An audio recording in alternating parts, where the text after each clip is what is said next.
How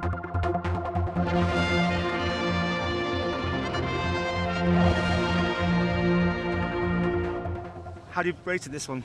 Tremendous race yet again. We are being treated royally to some exceptional Manx Telecom Parish Walks at the moment. That was so close to the record, and yet this year we had a tactical race.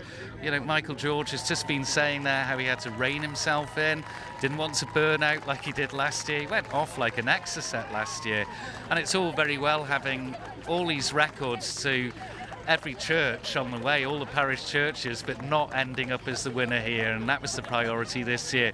He's gone back and just had to think about things. But there was a bit of tension there, wasn't there? Well, Lonham, we had an amazing scene there. Last year we had the three of them on the road together. This year we thought it was all going to be very comfortable. Michael George comes round the corner, he checks in at the church. His backup crew were there, and I'd been talking to them, and they were fiddling with the lights they had to have on. They had to have what I've been terming the miners or cycling light at the front, and the red flashing light at the back. And they got that fitted on. It's on a headband, but they were having problems with a sticky button on the rear light, and they were fiddling with that before they put it on, and they were quite confident they'd get it sorted. But then they put it on Michael George, and you saw him setting off. The light wasn't on. And so the support guys are running after him, telling him to stop, and they were fiddling away with that for well over a minute. So he lost a good chunk of time there, and then we had an unofficial clock just after Lonham, and the lead, which had been at Bulgan Rocks, which isn't that far away, coming into Laxey, was 6 minutes and 12 seconds. Suddenly it was down to just about 3.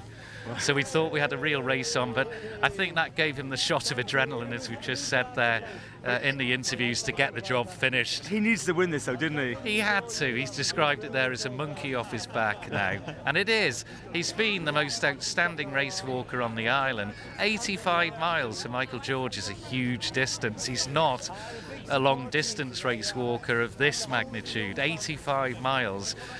But he's done it, and technique-wise, you know, Richard Gerrard and Vinnie Lynch, Robbie Collister, all those type of walkers will admit they have adopted a style that suits them to get through 85 miles. Well, Michael George is a pure race walker. He's got the classic technique, and sometimes that hasn't worked for him because it is hard work doing the proper race. You know, Jock and Robbie, they look so relaxed and they're more upright, but he is race walking it properly. That's a heck of a feat for 85 miles. Well, Richard Gerrard, what a race he put in there. But Michael George, well, he wanted revenge, and what a popular win. I know, absolutely. I'm pleased for Mike, actually. And to be honest with you, he walked a really good race.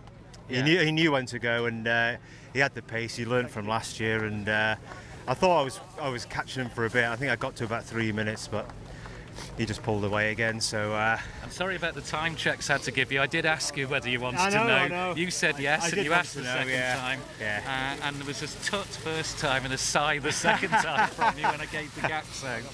Yeah, well, I don't know. I was knocking off some fairly quick miles, and I thought I must be making a bit of a dent in Mike's lead, but no.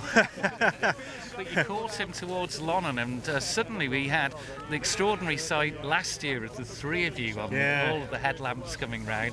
We had 2 this time because he checked in, but then had an unofficial pit stop, as we're calling it, to fiddle with the rear light that we couldn't get working. Dropped about another minute there, and you suddenly appeared around the corner. So we had 2 of you on the road at Lonham again, but he was gone, wasn't he? And I think that gave him the push then. Yeah, we had a more pleasant greeting this year than last year. Last year he uttered a couple of words, but this year we just said hi to each other and cracked on. So no, well done to him. I'm going to have to go and congratulate him now. Well, I mean, there's the winners going through, and obviously this goes on all night. There'll be more from us in the morning, seeing the last of the stragglers, because it's cut off at 8 in the morning, isn't it? 8 in the morning, 24-hour period, 17 parish churches, 85 miles. What a task it is. But the other thing we've seen today, always the case, look at it here now, the Isle of Man community, they love this event and they really support it.